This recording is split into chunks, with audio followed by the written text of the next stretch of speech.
इमरान खान साहब भी संभाल लेंगे। अच्छा। और इमरान खान के साथ जो इस कश्ती को चला रहे हैं वो भी इसको संभाल लेंगे। ये किश्ती डूबती नहीं, इतनी जल्दी डूबती नहीं, ये मैं आपको बता दूं।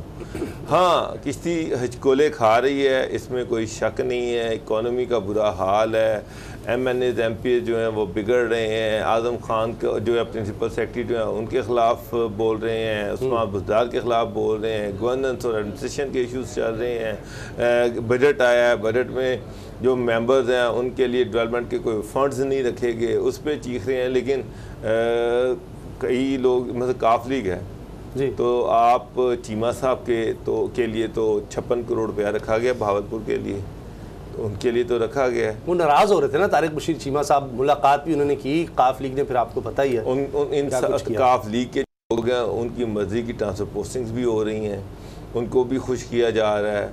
अख्तर मैंगल साहब जो है, अब जहांगीर तरीन साहब जो थे वो पिंडी से उड़े और सीधा लंदन पहुंच गए हैं।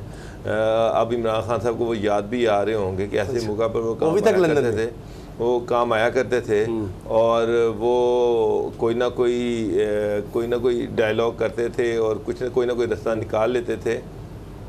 तो हो सकता है यहाँ पर कि जहांगीर तरीन साहब देखें जिस तरह से उस दिन कैबिनेट में हुआ, जिस तरह से फैसल वावडा बोले, जिस तरह से फवाद चौधरी बोले, इस तरह से पार्टी के अंदर एक लॉबी तो काम कर रही है कि किस तरह से जहांगीर तरीन साहब को मनाकर वापस लाया जाए, ताकि जो कश्ती हिचकोले खा रही है इसको थोड़ा सा संभाला दे सकें।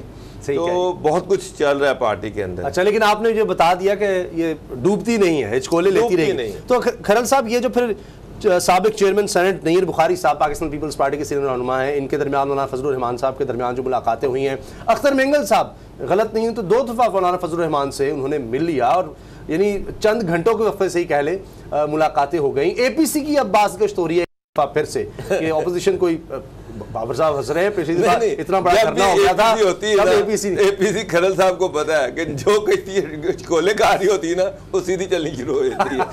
अच्छा, तो फिर वो जिस तरह कहते हैं कि ये अपने वोट से गिरेगी, तो ऑपोजिशन भी जब कुछ करने की कोशिश करती है तो उल्टा मजबूत कर जाती है। आप ये कहना चाह रहे हैं धरने के बाद हुकूमत मजबूत हो गई थी, जब भी ये कोशिश करते हैं, जितनी MPCs ने बुलाई उसके बाद आपका ख्याल है कि हुकूमत मजबूत हुई है?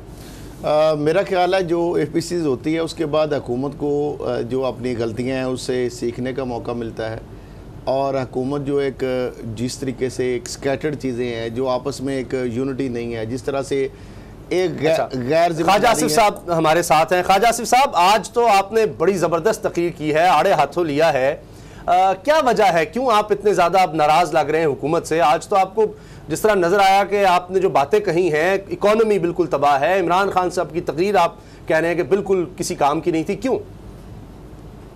यार मैं अकेला नाराज नहीं, सारी कौम नाराज है, आप भी नाराज हैं, ये जिसने मुझे फोन थ्रू किया है ये भी नाराज है, सब नाराज हैं। आप देखें ना, उनके अपने बंदे नाराज हैं, वो कहते हैं जी तब्दीली नहीं आई और इन वजह से नहीं आई और फलानी वजह से नहीं आई। एक वजीर गालियां देता है, कैबिनेट मीटिंग में लड़ते हैं, सारे नाराज हैं। मैं कल तो नहीं नाराज है यार, आप इल्जाम तराशी ना मेरे ऊपर करें। नहीं तुसी कल्ले नहीं, सारे साफी भी परेशान है, हर कोई, लेकिन नैब भी ताड़े को नाराज हो गया, फिर तो बुलावा आ गया। काम में ना नाराज होना, उन्होंने कोई गिला नहीं, उन्होंने काम में नाराज होना। उन्होंने मेरा मतलब उन्होंने फर्ज आएगी जो नाराज होना है ना। अच्छा ख्वाजा साहब, नैब सिर्फ अपोजिशन ते नाराज होता है, हुकूमती अरकान जेड़े ने या दूसरा ताडो तलबी everything is taken care of as the time passes. ये वक्त जो है ना, ये इसने किसी को माफ नहीं किया, ख्वाजा साहब हमें माफ किया है ना किसी और को माफ किया है। तो time is the biggest equaliser.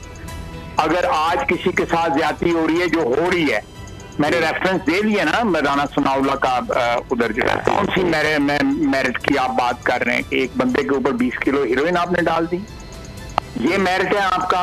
और ये मेरिट है आपने क्या, आपने एक चीनी चोर को जो है भगा दिया है बाहर, ताकि अब उनके खिलाफ वादा माफ हुआ ना बन सके। अच्छा खाइस होता है। खाइस साहब, आप बेताशा मतबा कैबिनेट का हिस्सा रहे, आप एक बहुत तजर्बाकार पार्लियामेंटेरियन हैं। मुझे ये बताएं कि जब प्राइम मिनिस्टर के सामने कैबिनेट मीटिंग के अंदर लोग बोल पड़े, वो यहाँ तक कहें कि जनाब आपने ये वज़ीर आला नकारा लगाया हुआ है, आपका प्रिंसिपल सेक्रेटरी नकारा है, आप जो है वो इलेक्टेड लोगों पे एतमाद नहीं कर रहे, आपने एक मशीरों की फौज रखी हुई है जो मुल्क को तबाह कर रही है। तो ये जब इस तरह की बातें होनी शुरू हो जाए तो फिर आप गवर्नमेंट को किस तरफ जाता देख रहे हैं? टारगेट तो अल्टीमेटली प्राइम मिनिस्टर है, रिस्पॉन्सिबिलिटी तो वो प्राइम मिनिस्टर पे सारी चीज़ की आ रही है। मैंने आपकी बात का जवाब जो है ना तकरीर के आखिर में दिया है कि ये बंदा जो है ना he has spelled disaster for Pakistan. PTI इसको चेंज कर ले, कोई प्रॉब्लम नहीं है हमें, इसको चेंज कर ले, नया बंदा ले आए, हम इस गवर्नमेंट को सपोर्ट करने के भी तैयार हैं। लेकिन इसकी मौजूदगी में ये झूठ बोलता है, ये तारीख झूठी बोलता है, ये जोग्राफिया झूठा बोलता है, ये वादे झूठे, इसके ऊपर इसकी मौजूदगी में तो बिल्कुल ये लाहासिल है, तो कतई तौर पर कोई बात नहीं हो सकती। यानी कि बंदा जो है आप दानिस्ता तौर के ऊपर तो एक झूठे के ऊपर नहीं ना जो है वो एतबार करेंगे। ये गैर दानिस्ता तौर पे हो गया हुआ है, बड़े लोगों से हुआ पछता रहे हैं, लोग अपने हाथों को काट रहे हैं, इस वक्त चबा रहे हैं। ख्वाहिश साहब, बड़े अरसे से मैं ये सोच रहा था कि कभी ख्वाहिश साहब मेरे सामने आएंगे तो एक सवाल मैं उनसे पूछूंगा। ख्वाहिश साहब, कुछ चीज़ें हैं रियलिटी, हकीकत, उनको मानना पड़ता है। आपकी गवर्नमेंट 3 दफ़ा गई, एक दफ़ा गई, फिर दूसरी दफ़ा गई, फिर तीसरी दफ़ा गई, और जो रियलिटी है अल्टीमेटली उसी से आपके अख्तिलाफ़ात हुए। तो आप उसको मान क्यों नहीं लेते, उसको मान के क्यों नहीं आगे चलते?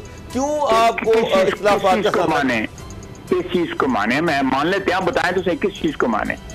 मेरा मतलब है, चले मैं खुल के आ जाता हूँ, एस्टेब्लिशमेंट एक रियलिटी है, अल्टीमेटली आपका टकराव हर दफा हो जाता है। नहीं देखे ना, मेरी बात सुने, मैं आपको, मैंने परसों तरसों किसी प्रोग्राम में ये बात भी की थी, मेरा ख्याल है मालिक के साथ मैंने ये बात की थी, मोहम्मद मालिक के साथ।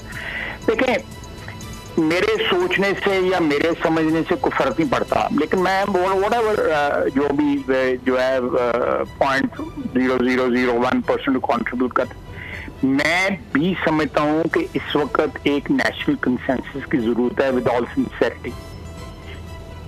उसमें तमाम अदारे, जिस अदारे का आप जिक्र कर रहे हैं, एस्टेब्लिशमेंट है, उसमें हम सियासतदान यानी पार्लियामेंट है, उसमें मीडिया है, उसमें जो है ब्यूरोक्रेसी है, उसमें बिग बिजनेस है, उसमें सिविल सोसाइटी है।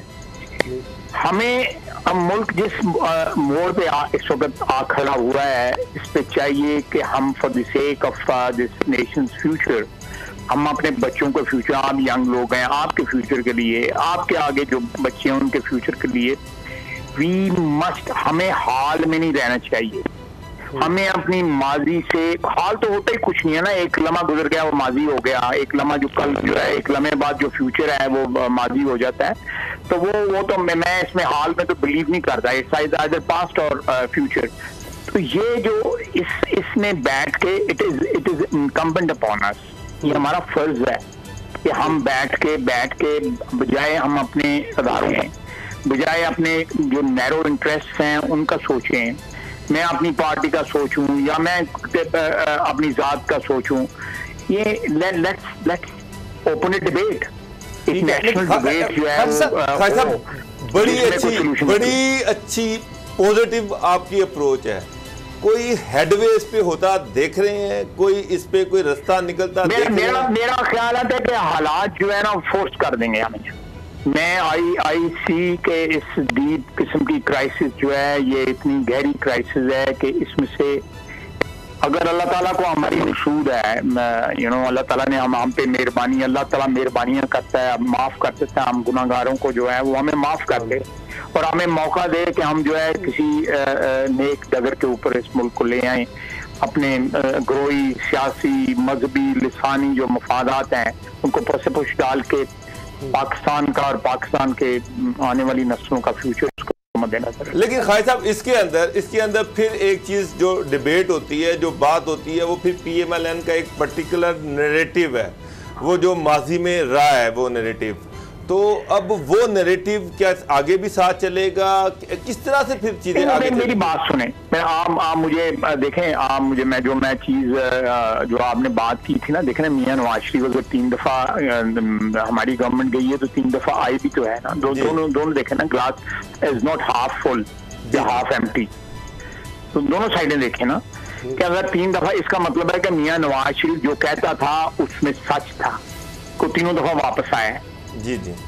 और अल्लाह के फजल से आज भी in my humble opinion Mian Nawaz Sharif is the most popular leader in this country.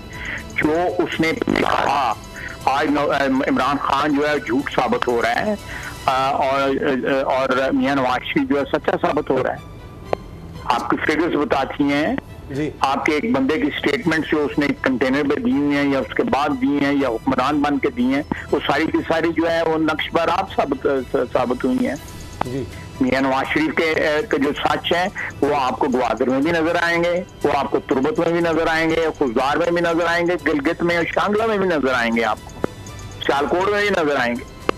अच्छा ख्वाजा साहब, जिस तरह अख्तर बैंगल साहब और पीपल्स पार्टी की आपस में मौलाना फजलुर रहमान साहब की मुलाकातें हो रही है और एपीसी के हवाले से भी बात आ रही है, अगर ऑल पार्टीज कॉन्फ्रेंस बुलाई जाती है तो क्या दोबारा अपोजिट जमातें किसी एक पेज पर इकट्ठा हो सकती हैं या इस हुकूमत को जरूर होनी चाहिए। हमारे भी राब्ते हो रहे हैं, मैं भी लीडरान से मिला हूँ, लेकिन मेरा मतलब है कोई नहीं, वो संडे को मीटिंग है, उसमें सारी चीजें सामने आ जाएंगी इंशाल्लाह। अच्छा ख्वाजा साहब, ये 6 माह वाली जो बात है जरदारी साहब की जानिब से भी आई, मगर दी अज़ान होगी उन जान दो खुदा। अच्छा चलो ठीक है ख्वाजा साहब, बहुत शुक्रिया। कई सवाल हमने आपसे करने थे, चले बड़ी बड़ी मेहरबानी, आप आपका जिक्र कर देते हैं तो हम आपको मजीद डिस्टर्ब नहीं करेंगे। बहुत शुक्रिया ख्वाजा आसिफ साहब। सब्सक्राइब करें और बेल दबाएं ताकि कोई खबर रह न जाए।